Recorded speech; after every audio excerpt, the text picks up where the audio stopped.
Hello dear students, welcome back to my channel physics SPC. Electromagnetic induction का एक question. A conducting bar of length L is free to slide on the two parallel conducting rails as shown in the figure.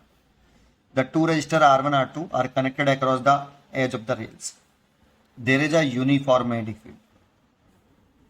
Magnetic field constant है pointing into the page. magnetic field downward direction में भी है, नीचे की तरफ है, पूरे में बेटा यूनिफॉर्म है और पूरे में है। An external agent pull the bar of the left at the constant speed. ये लेफ्ट लिखा हुआ है, लेफ्ट एट कांस्टेंट स्पीड, मतलब ये बार को ऐसे मूव करा रहे हैं, लेफ्ट में कांस्टेंट स्पीड से मूव करा रहे हैं, स्पीड भी कांस्टेंट है। The correct statement about the direction of induced current I1 I2 flowing through R1 and R2। इसमें I1 फ्लो कर रहा है और इसमें I2 रेस्पेक्टिवली इच चार चॉइस रखे।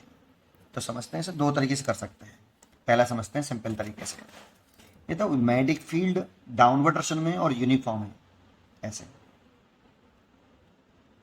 ये डाउनवर्ड डायरेक्शन में और यूनिफॉर्म है। जब ये रॉड ऐसे सरकेगी ना तो इस साइड का लूप का एरिया डिक्रीज होगा जिसमें मैग्नेटिक फील्ड लाइंस प्रेजेंट है। तो प्रेजेंट तो पूरे में यूनिफॉर्म मैग्नेटिक फील्ड है, तो एरिया घट जाएगा बेटा।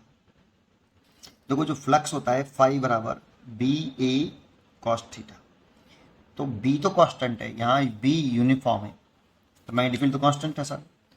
थीटा भी कांस्टेंट है क्योंकि बी की डायरेक्शन और एरिया की डायरेक्शन के बीच में जो भी एंगल है सरकाने से, इस रोड को सरकाने से, थीटा जीरो डिग्री मान लेते हैं, एरिया की डायरेक्शन नीचे तरफ मान लेते हैं, तो थीटा चेंज नहीं होगा रॉड को ऐसे सरकाने से।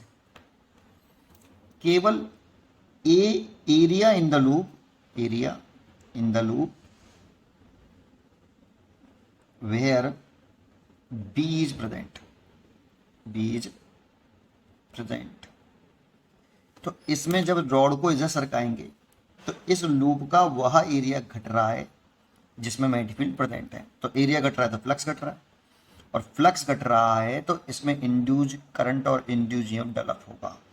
और इंड्यूज करंट की डायरेक्शन इस प्रकार होगी कि वो फ्लक्स के घटने का अपोज करेगी। तो फ्लक्स के घटने का विरोध करे तो फ्लक्स घट रहा है उसका विरोध करेगी, तो घट किधर रहा है, नीचे की तरफ घट रहा है, तो इसके नीचे की तरफ घटने का विरोध करना है, नीचे की तरफ से नहीं घटने का विरोध करना है। तो अपना मैग्नेटिक फील्ड इस तरह से लगाएगी, वो मैग्नेटिक फील्ड को घटने नहीं देगी बेटा, तो नीचे तरफ ही लगा देगी अपना मैग्नेटिक फील्ड। ये इंड्यूज करंट की वजह से मैग्नेटिक फील्ड आया, घट रहा है तो घटने का विरोध करने के लिए सेम प्रश्न लगाएगी बेटा, बढ़ाना चाहेगी वो, ठीक है। और ऐसे इस वाले को साइड को देख लो, जब ये रॉड इधर आएगी तो इधर की तरफ जो मैग्नेटिक फील्ड है पूरे में यूनिफॉर्म है, तो बी कांस्टेंट है, थीटा भी कांस्टेंट है यहाँ पर भी। जब ये लूप रॉड इधर आएगी तो इस लूप का एरिया बढ़ेगा, और एरिया बढ़ेगा तो फ्लक्स बढ़ेगा, और फ्लक्स में चेंज आ रहा है तो फ्लक्स में चेंज आ रहा है, तो इंड्यूज करंट फ्लक्स के बढ़ने का अपोज करेगी। अब फ्लक्स के बढ़ने का विरोध करेगी तो फ्लक्स बढ़ के धर रहा है, नीचे तरफ बढ़ रहा है, तो उसका विरोध करेगी, बढ़ने नहीं देंगे लेंज लॉ के अकॉर्डिंग, है ना। तो बढ़ने का विरोध करेगी तो अपना magnetic field just opposite direction में लगाएगी, दैट मीन्स ऐसे मैग्नेटिक फील्ड लगाएगी।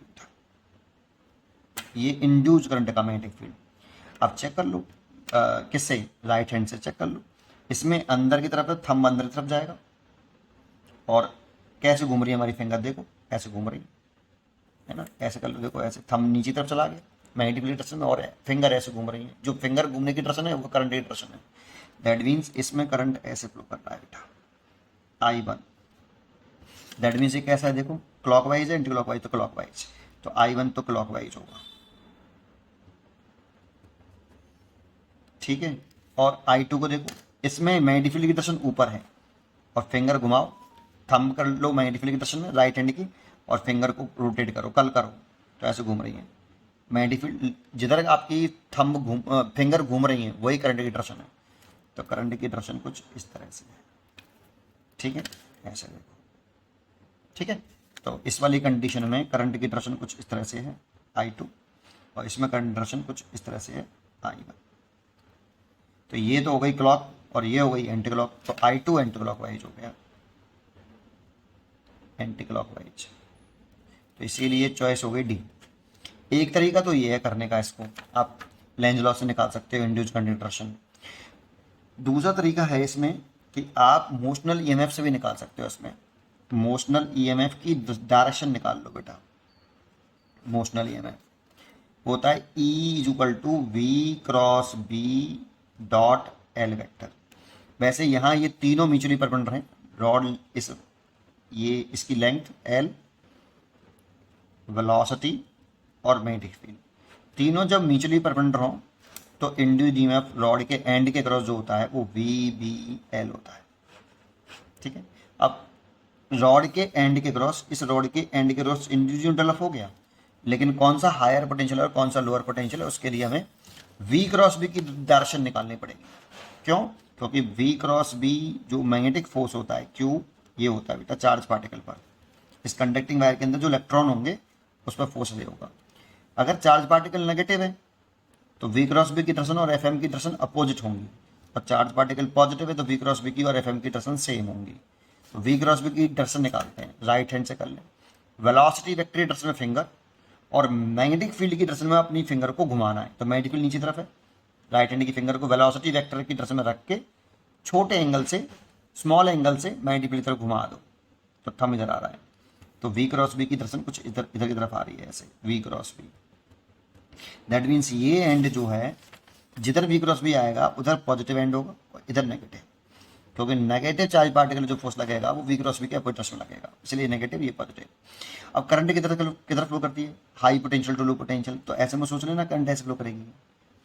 सेल बना लो पहले आप ही इसमें, ये एंड पॉजिटिव है तो ये पॉजिटिव बना लो और ये नेगेटिव बना लो, ये नेगेटिव और ये पॉजिटिव। सेल के आउटसाइड करंट जो होती है वो high potential to low potential होती है, तो करंट ऐसे फ्लो करेगी, इससे निकलेगी बेटा ऐसे। सेल के अंदर current low potential to high potential होती है, तो ये ऐसे आएगी, तो लो से हाई। सेल की बाहर होती है जो डायरेक्शन जो दिखाते हैं ना कि high potential to low potential, वो सेल के आउटसाइड, तो करंट ऐसे होगी बेटा इसमें। तो करंट यहाँ से जो नेट करंट आ रही होगी दो पार्ट में डिवाइड हो रही है, एक इधर ये I2 और एक इधर ये करंट I1। तो ये करंट ऐसे फ्लो कर रही होगी, ये I1, और ये करंट ऐसे फ्लो कर रही होगी I2, दोनों मीट करके अगेन I। तो I इज इक्वल टू यहाँ पे I होगा और I is equal to I1 plus I2। तो करंट कुछ इस तरह से, इसमें ऐसे, कैसे भी कर लो जो आपको अच्छा लगे। D choice is correct. पढ़ते रहिए और खुश रहिए।